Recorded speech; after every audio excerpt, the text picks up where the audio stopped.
네, 안녕하십니까. 서울특별시 중구장애인 복지관 관장 정진옥입니다. 저는 발달장애인의 어려운 성행동 이해와 지원으로 여러분하고 제가 두 곳의 주단기 보호시설 컨설팅한 것을 이렇게 말씀드리려고 할 텐데요. 왜 어려운가? 네, 먼저 그 얘기부터 말씀을 좀 잠깐 드리고 시작을 하고 싶습니다. 사실 우리한테 도전을 받는다는 것은 우리가 어려움을 겪는다는 뜻이잖아요. 네, 그래서 우리가 어려움을 느끼는 것이지 발달장애인은 그 행동을 어려운 행동이라고 생각하지 않을 거라는 거. 그러니까 우리가 그 행동을 이렇게 직면하면서 이거 어떻게 대처해야 되지? 그런 어떤 마음을 가질 때 이거 어렵구나. 그래서 어려운 행동이지. 사실 그분들은 우리를 어렵게 하려고도 하지 않으시고요. 그 행동이 어려운 건지도 모르면서 자신의 그런 어떤 욕구, 생각, 느낌, 뭐 그런 것들을 우리한테 표현해 내고 계시는데 우리는 그것을 어렵게 여기는 거죠. 그리고 저는 그 어려운 것을 성적인 측면에서 좀 이렇게 지원해 드리려고 노력을 했고요. 오늘 그것에 대해서 좀 말씀드리겠습니다. 발달장애인 분들이 나타내는 그 행동에 있어서 우리가 어렵게 느끼는 건 뭘까? 그거는 크게 제가 분류해 봤을 때 성희롱, 그러니까 말이나 요구에 있어서 성적인 거, 그다음에 시선, 그다음에 시각 자료, 예를 들어서 남성의 음경을 커다랗게 그려갖고 학생들한테 보여준다든가 뭐 그로 인해서 또 어려움을 겪고 있는 우리 발달장애인들도 있습니다. 그리고 자기 신체를 노출하는 거. 그리고 가장 많이 얘기되는 게 자유행위죠. 공적인 장소에서의 자유행위. 그리고 마지막으로 성적인 접촉을 하는 거. 말이 성적인 접촉이지 이 자신의 몸을 다른 사람의 몸에 갖다 대는 거죠. 그것을 이제 성적 접촉으로 표현을 해봤고요. 이런 크게 4가지 영역에서 발달장애인들이 성과 관련해서 우리를 어렵게 하는 게 아닌가 저는 그렇게 생각을 했고요. 그런 행동을 우리가 봤을 때 왜 그 행동이 이슈인가? 제가 일부러 문제인가라는 그 단어를 쓰지 않았습니다. 그래서 영어인 이슈를 갖고 왔는데 왜 그 행동에 우리가 초점을 맞추지? 그 행동에 대해서 우리가 더 관심을 갖지? 그래서 그걸 좀 더 이렇게 세밀히 분석을 해보면 그 행동 자체가 이슈인가? 아니면 그 행동을 바라보고 있는 주변 사람들이 어떤 이슈인가? 아니면 그 사람이 그 행동을 한 어떤 물리적 환경이 이슈인가? 아니면 정말 그 장애인 당사자가 이슈인가? 좀 이렇게 구체적으로 우리가 그 행동에 대해서 좀 이렇게 세분화시켜 볼 수가 있고요. 그 행동 자체가 이슈일 때 우리는 그럼 뭘 생각해야 되는가? 그 행동을 하고 있는 장애인 당사자가 피해를 입는가? 그 행동으로 인해서 자해 같은 거 일어날 수 있죠. 그리고 만약에 자유행위를 한다고 할 때 자기 피부에 상처를 주는 그런 행위를 할 수가 있죠. 아니면 주변 사람에게 피해를 주는가. 그 행동으로 인해서 어떤 식으로든 주변 사람들이 피해를 입고 있는지 아니면 그것의 어떤 규칙을 깨고 있는지 그 행동 자체가 이슈일 때 우리가 좀 이렇게 나눠볼 수 있지 않을까 생각을 했고요. 주변인이 이슈일 때 그 행동을 바라보는 주변 사람들의 시각이 이슈인가. 그 행동 자체. 어떤 분들은 자유행위, 안 돼. 그 행동하면 안 돼. 해갖고 자유행위 자체에 대해서 우리가 바라보는 시각이 문제로 바라볼 때 그 행동에 대해서 불편감을 느끼죠. 아니면 그 사람, 발달장애인을 바라보는 시각이 이슈인가. 그 자유행위는 누구나 할 수 있어, 남자들이라면. 근데 너라서 안 돼. 뭐 그럴 수 있는 거. 많은 경우에 발달장애인들이 하는 성행동적인 것들이 발달장애인이기 때문에 안 되는 경우가 참 많은 것 같다는 생각을 저도 이제 제가 발달장애인들하고 함께 일을 하면서 그런 반성을 많이 해보는데 만약에 그 행동을 다른 사람이 했다면 그것에 우리가 어떤 문제의식을 갖게 될까? 그래서 주변인에게 이슈가 있을 때 그 주변인이 그 행동을 바라보는 시각, 그 장애인을 바라보는 시각을 한번 살펴볼 필요가 있고요. 그다음에 물리적 환경이 이슈일 때, 제가 주단기 보호시설에 컨설팅을 갔을 때 많은 주단기 보호시설이 뭐 두 곳에 제가 주단기 보호시설을 컨설팅을 해드렸지만 제가 알고 있는 많은 주단기 보호시설들이 물리적 환경이 그렇게 이렇게 여유롭지가 않다는 거.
말을 해줘요. 그리고 적혀 있기도 하고. 네.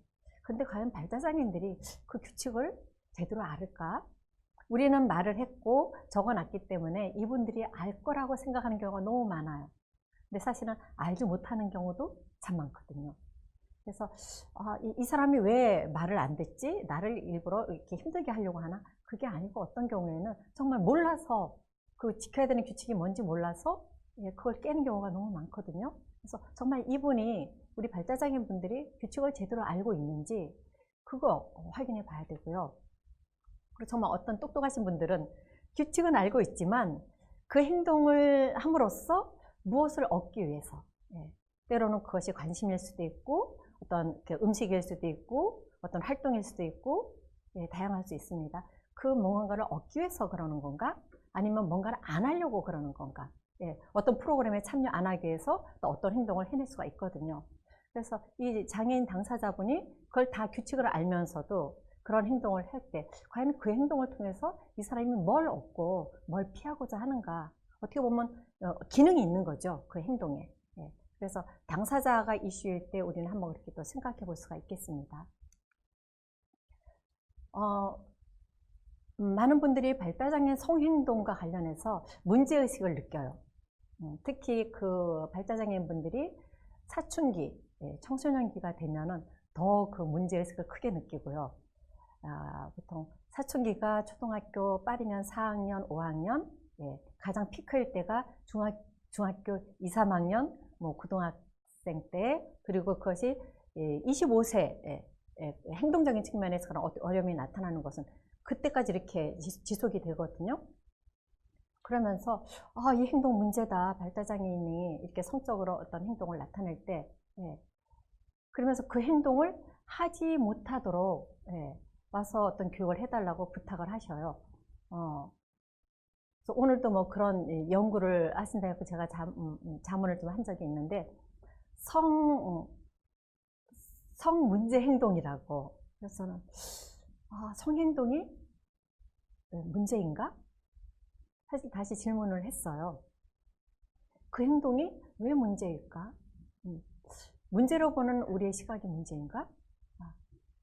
그래서 저는 질문을 자꾸 하거든요. 정말 그 행동이 문제인가? 그리고 그 행동을 바꿔야 되나? 그럼 그 행동을 바꾸려면 그 사람을 바꿔야 되는 거잖아요. 그럼 이 발달장애인을 바꿔야 되는가? 누가 바꿔야 되지? 내가 바뀌면 되나? 그래서 무엇이 바뀌어야 되고 누가 바뀌어야 되는가? 그거 한번 우리 생각해 봤으면 좋겠다. 가정이나 시설 환경이 바뀌어야 되는가? 물리적 환경이죠. 시설 종사자나 아니면 이 당사자 부모님이 바뀌어야 되는가? 인적 환경일 수 있죠. 아니면 정말 그 장애인 당사자가 뭔가를 변화시켜야 되는가? 우리는 흔히 장애인 너가 바뀌어야 돼 하고 장애인에만 초점을 맞춰서 뭔가를 자꾸 시도를 하거든요. 그래서 그 발달장애인 성교육 하는 것도 장애인을 대상으로 성교육을 맺히게 하면은 이 친구들이 성문제 행동을 안 일으키고 잘 살아갈 수 있을까요?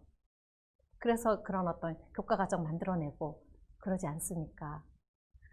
제가 장애인들하고 한 25년 연구하는 것까지 시간까지 포함해서 한 그렇게 일해오면서 점점 드는 생각이, 이 사람들이 크게 바뀔 필요가 없을 수도 있겠다.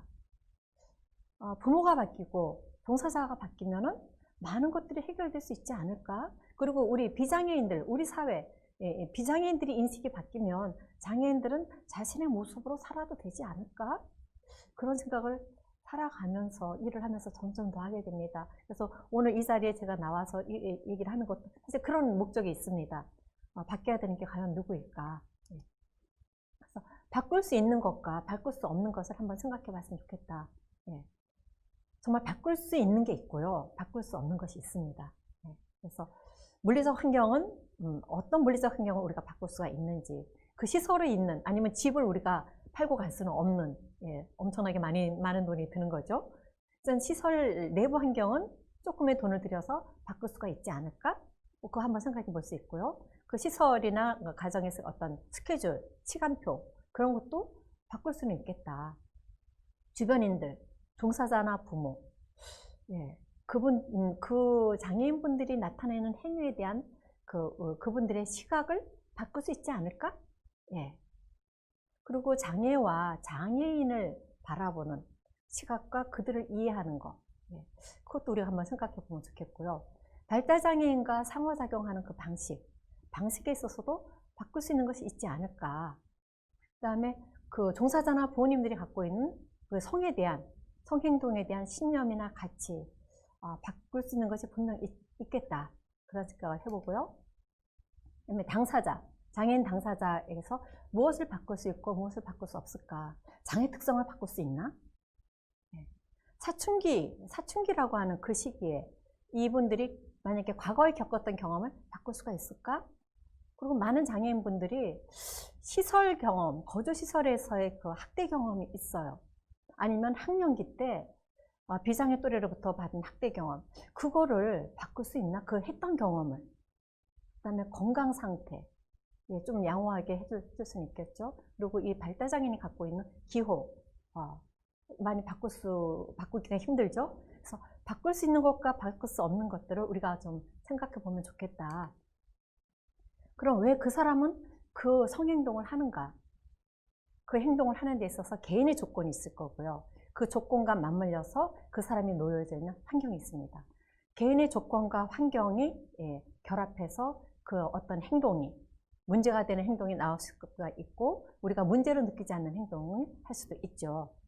그래서 그 행동을 바라볼 때 개인의 조건과 환경을 함께 다 바라봐야 되는 거. 사실 이것은 장애 패러다임에서도 얘기하는 겁니다.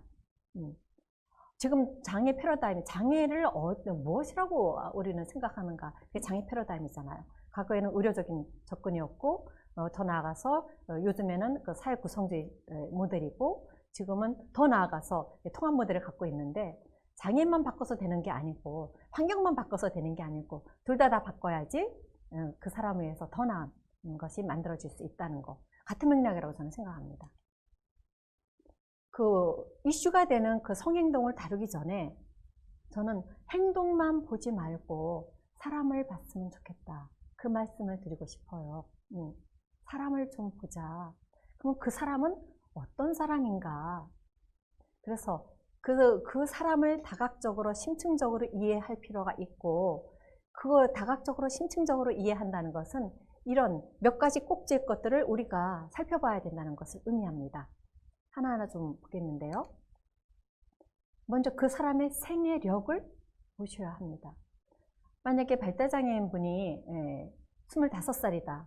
25년간 그분이 어떻게 살아왔는가. 근데 이 시설에 계시는 많은 그 종사자분들이 이분들의 삶의 히스토리를 잘 몰라요. 부모님들께서 잘 얘기 안 해주시는 경우도 있고요. 기록이 잘 안 남아있는 채, 기록을 별로 이렇게 갖고 오지 않은 채 그 시설에 오는 경우가 많거든요. 그러니까 이분이 이 시설에 오기 전까지 어떤 삶을 살았는지 잘 몰라요. 근데 이분의 행동을 이해하기 위해서는 삶을 이해해야 되거든요. 사람이 그 행동을 하는 거니까 이 사람이 어떤 삶을 살아왔을까? 시설에서 학대를 받았는가? 학령기 때 또래로부터 아니면 교사로부터 어떤 왕따, 은따, 물리적, 언어적 폭행을 당했는가? 그거 살펴봐야 되거든요. 그거에 대한 영향이 분명히 지금 나타나고 있는 이 행동하고 관련이 있기 때문에. 그 다음에 또 중요한 부모님과의 관계. 부모님과의 그 애정 관계가 어떠한가. 많은 부모님들이 자녀들을 사랑합니다. 엄청 사랑하셔요. 근데 그 사랑이 또 자녀를 성장하지 못하게 해요. 맹목적인 사랑일 때 저는 그렇다고 보거든요. 그리고 어떤 분들은 양가 감정을 갖고 계세요. 사랑하지만 이 장애의 자녀가 있음으로 해서 또 부모님의 삶이 너무 어려워지기 때문에 또 많이 힘듭니다. 자녀가 있는 것에 대해서. 그런 것들을 우리 발달장애인들은 정말 눈치가 200단이거든요. 본능적으로 알아요. 우리 종사자들하고 관계에서도 나를 좋아하는지 싫어하는지 이분들은 귀신같이 알거든요. 그러니까 부모님들도 그 얘기를 하셔요. 속일 수가 없다는 거. 그러니까 부모와의 관계에서 저는 이 관계가 가장 중요하다고 생각하는데, 사랑에 어릴 때 부모와 어떤 사랑의 관계를 가졌는가, 그것이 성인기 때도 계속 이어지거든요. 그래서 부모님들이 자녀를 어렸을 때 시설을 보냈다, 그것이 자녀한테 굉장히 큰 트라우마가 되는 것. 그로 인해서 지금 다시 시설에 왔을 때, 주단기 시설에 왔을 때 여러 가지 어려운 행동이 그와 또 맞물려서 일어나는 것, 그것도 볼 수 있고요. 성행동과 관련해서는 생물학적인 나이가 굉장히 중요합니다. 특히 사춘기, 청소년기. 많은 부모님들과 우리 종사자분들이 발달장애인을 성장하고 있지 않은 사람으로 보는 것 같다는 그런 생각을 저는 참 많이 하게 되거든요. 우리랑 똑같은 생애 주기를 겪고, 우리와 똑같이 사춘기를 겪고, 우리보다 더 큰 어려움을 겪으면서 그 시기를 거쳐 나가거든요. 근데 이분들이 사춘기 때 나타내는 이 어떤 행동적인 거, 심리 정서적인 측면에서의 그런 어떤 변화들을 이거 장애 때문에 그렇다라고 이렇게 오해를 하신 경우가 너무 많으셔요. 아니거든요. 사춘기 성호르몬으로 인해서 본인들도 어쩔 수 없이 나타나는 거가 너무 많거든요. 그래서 이 생물학적인 나이 굉장히 중요합니다. 몇 살에 와 있는가. 그럼 비장애 아이들도 힘들면은 우리 발달장애인들은 몇 배로 힘들다는 거. 그래서 그 생물학적인 나이 꼭 보셔야 되고요. 그 다음에 이제 장애 특성. 다른 장애보다도 저는 자폐 범주성 장애, 자폐가 있는 장애인 분들은 우리랑 굉장히 다른 사람입니다. 신경 생리학적으로 이 세상의 그 감각, 이렇게 이 자극을 받아들이는 게 너무 다르고요. 그것을 처리 나가는 방식도 다르고, 그렇기 때문에 우리가 생각하는 이 보통의 세계에 살지 않는다는 거. 이분들의 세계가 있는데 이분들을 자꾸 우리 세계, 우리 방식으로 이렇게 끌어내다 보니까 이분들이 굉장히 어렵죠. 그래서 특히 자폐가 어떤 특성을 갖고 있는지 이거는 우리가 좀 공부해 보셔야 되는 게 아닐까. 많은 부모님들이 자폐 자녀를 둔 부모님들이 자녀가 자폐 특성으로 인해서 어떤 어려움, 어떤 특성을 있는지 막 모르고 그 학령기를 지내는 경우가 너무 많거든요. 그때 제대로 지원이 들어갔다면 성인기를 더 원활하게 보낼 수도 있는데, 그래서 이 장애 특성 아는 것 굉장히 중요하고요. 특히 성하고 관련해서요. 의료적 조건, 그 병인데 저는 정신과적인 질병을 좀 얘기하고 싶어요. 발달장애인 분들이 성인기가 되면은 이 장애뿐 아니라 정신과적인 어려움을 겪는 분들이 굉장히 많습니다. 그게 되게 정신과적인 어려움이 학령기 때 생겨요. 그 학령기 때 수업을 따라가지 못하고 또 이제 통합교육을 받는 상황이라고 한다면 비장애 또래로부터 어떤 학대를 당하고, 본인은 친구하고 친해지고 싶을 때 친해지고 싶은 친구로부터 학대를 당하는 거거든요. 많은 경우에. 그리고 또 많은 또 부모님들이 이 정도 어려움을 다 이겨내야 되는 게 아니냐 하면서 굉장히 이렇게 푸시하는 경향이 있어요. 특히 경계성급에 있는 장애가 경한 그 친구들 같은 경우에는요. 근데 이 발달장애인들은 우리보다 스트레스를 감당하는 능력이 엄청 약합니다. 그래서 신경줄을 놔버려요. 그렇기 때문에 그때 정신과적인 문제가 생기면 평생에 걸쳐서 약을 먹어야 되고, 그 다음에 그 정신과적인 그런 어떤 어려움을 부모도 겪고 본인도 겪습니다.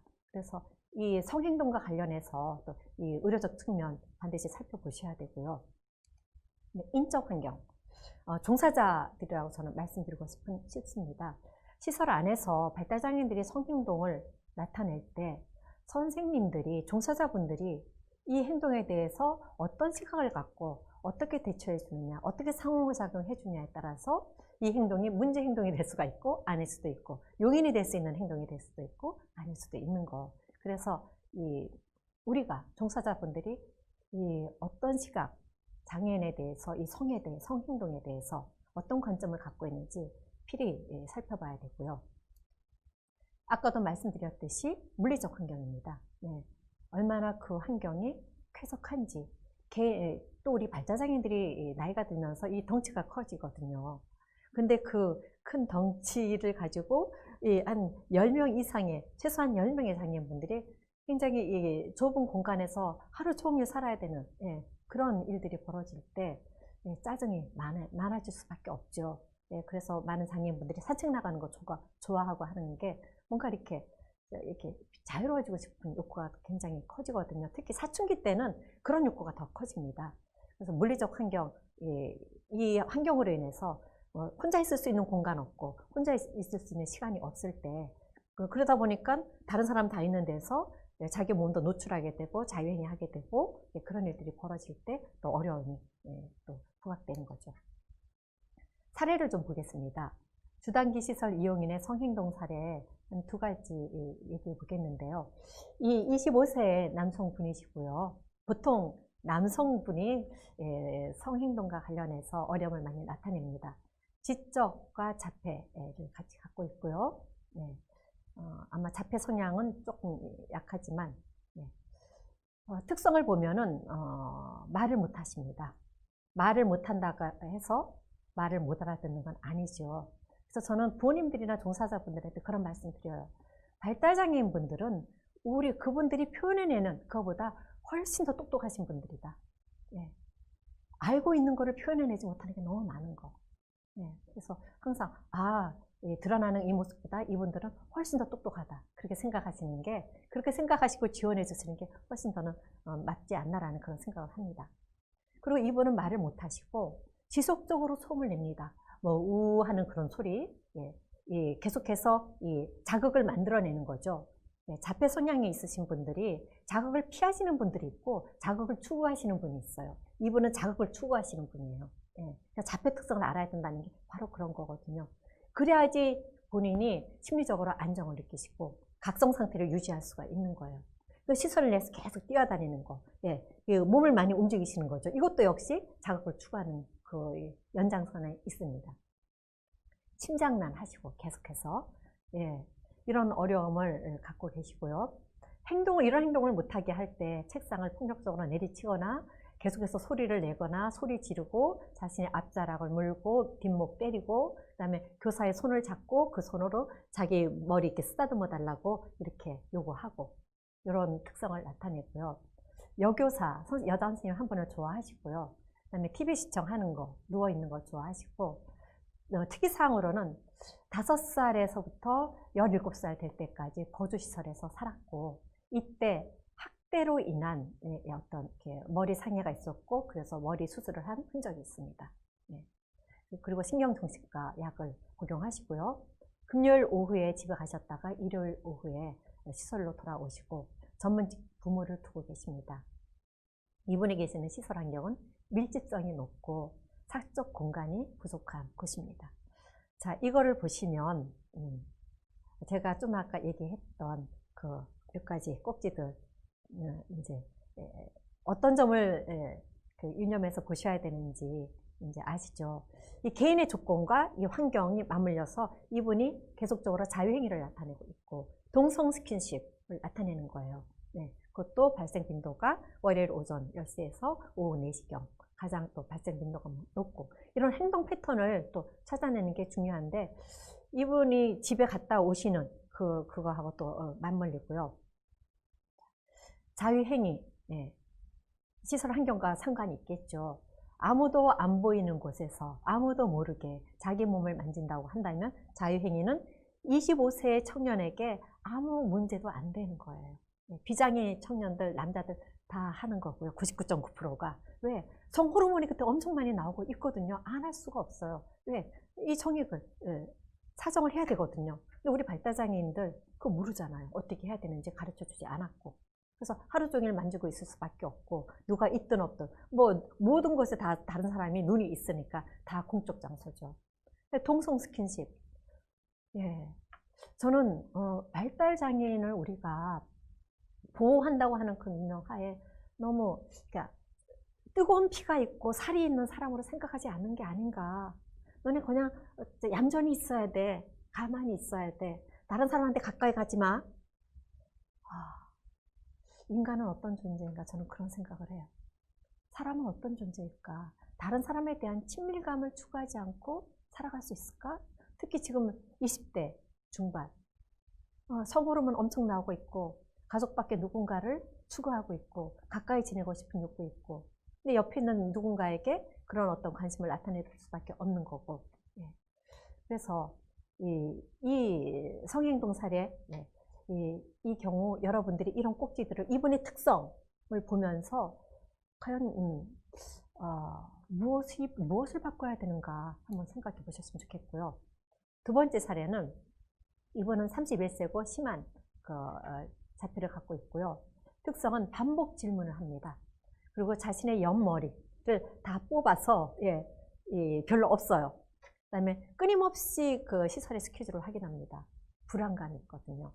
그리고 수면장애가 있고 많은 자폐 범주성 장애인들이 불안감이 굉장히 높고요. 그 다음에 수면장애가 있어요. 그러면은 이 시설에서의 프로그램 따라가는 게 그렇게 쉽지 않다는 거 우리 알 수 있겠죠. 그리고 이분이 갖고 있는 또 다른 특성은 소변 후에 생식기를 물로 씻는 거예요. 그런 특성이 있고 좋아하는 것은 원장님 좋아하시고 남자 담당 선생님 좋아하시고 장보기, 음식, 산책 모든 감각 추구하는 활동을 다 좋아하세요. 그리고 이분도 역시 학령기 이후에 비인가 시설에 입소해서 학대 경험이 있습니다. 신경안정제 복용하고요. 강아지 좋아하는 거 사탕 집에 가는 거. 시설 환경 역시 밀집성이 높고 사적 공간이 부족하고 이분 같은 경우에는 자해나 타해를 합니다. 뭐 머리카락 뽑는 것뿐 아니라 계속해서 질문을 하는데 답을 안 해주면은 결국은 폭력적인 행동이 나오고 선생님도 밀치고 옆에 있는 사람들 밀치는 그것이 갑자기 나오기 때문에 방어할 수가 없는 그런 어떤 상황이 벌어지죠. 자, 우리가 이분들의 이런 어떤 자유행위라든가 다른 사람을 타해하고 그다음에 뭐 생식기를 물로 씻고 사실 생식기 물로 씻는 거 소변본 그물에다 씻을 때가 문제이지 깨끗한 물을 씻는다면 저는 상관이 없을 것 같아요. 얼마나 청결하게 사십니까? 오히려. 그래서 그런 것들을 이렇게 유도해 둘 수 있으면 좋겠다는 생각을 했고요. 그래서 이걸 과연 없애야 되는 걸까? 아니면 다른 쪽으로 이렇게 재지도하면 되는 건가? 그것도 생각해 볼 필요가 있고요. 이 폭력성은 불안감하고도 상관이 있다고 보거든요. 이 불안감이 너무 이렇게 극도에 달하면은 폭력적인 행동이 나오게 되는 거. 그래서 이 불안감을 완화시키기 위해서 사전에 어떻게 해야 되는지, 자유행위 어쩌면 이 불안감을 완화시키기 위한 하나의 그 대안적인 방법일 수 있는 거고요. 그래서 이분들이 나타내는 성행동은 단순히 성행동뿐 아니라 다른 행동하고도 다 맞물리기 때문에 그래서 저는 이런 문제가 된다, 도전이 된다, 우리를 어렵게 하는 행동이다 라는 것을 바꾸기 위해서는 어떤 긍정적인 측면에서 우리가 그런 것들을 좀 살펴봐야 되는 게 아닌가 오히려 그런 생각을 하고요. 성행동 변화를 위한 시도, 바꿀 수 있는 것이 뭔가? 장애인 부모 시설, 그쪽에서 살펴보는 거예요.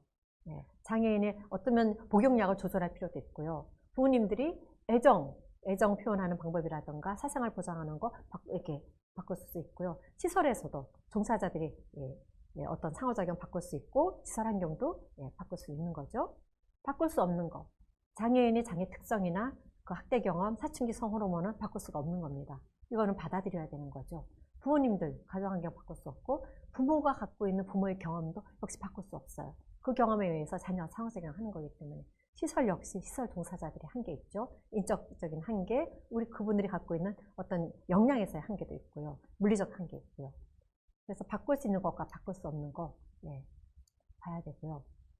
성행동은 정말 어려운 행동인가? 마지막으로 그 얘기를 간단하게 좀 하고 싶은데요. 제가 아까 말씀드렸듯이 발달장애인들의 성행동은 우리를 종사자분들이나 부모님들을 힘들게 하려고 하는 행동이 아니거든요.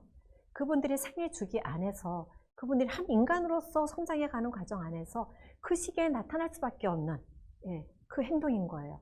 성호르몬으로 인해서 그전에는 느끼지 못했던 그런 어떤 정서, 감정들이 올라오는 거고, 그래서 옆에 있는 누군가에게 그전까지는 그냥 여자친구로 여겨졌던 것이 여자친구가 아니고 하나의 그 매력적인 여성으로 보여줄 수가 있는 거고, 그런 사람에 대해서 어떤 로맨틱한 감정을 느낄 수가 있는 거고, 그거는 한 인간이기 때문에 정상적으로 나타나는 그런 정서죠. 그래서 그전에는 안 그랬는데 되게 많은 부모님들이 그 얘기를 하셔요. 얘가 옛날에는 안 그랬거든요. 근데 어느 날 갑자기 그래요. 시사 선생님들도 그전에는 안 그랬어요. 성장해 가고 있는 거죠. 변화해 가고 있는 거죠. 그분들의 성장과 함께 우리도 성장해 가야 되거든요. 우리도 상호작용이 변해 가야 되거든요. 그들이 어른으로서 변해가는 과정에서 우리도 그분들을 어른으로 봐야 되는 거고, 아이가 아닌 성인의 그런 욕망을 갖게 된다는 걸 인정해야 되는 거고요. 모든 인간은 누군가와 친밀해지고 싶은 그런 갈망이 있다는 거. 그 갈망이 꼭 성관계를 의미하는 건 아니라는 거.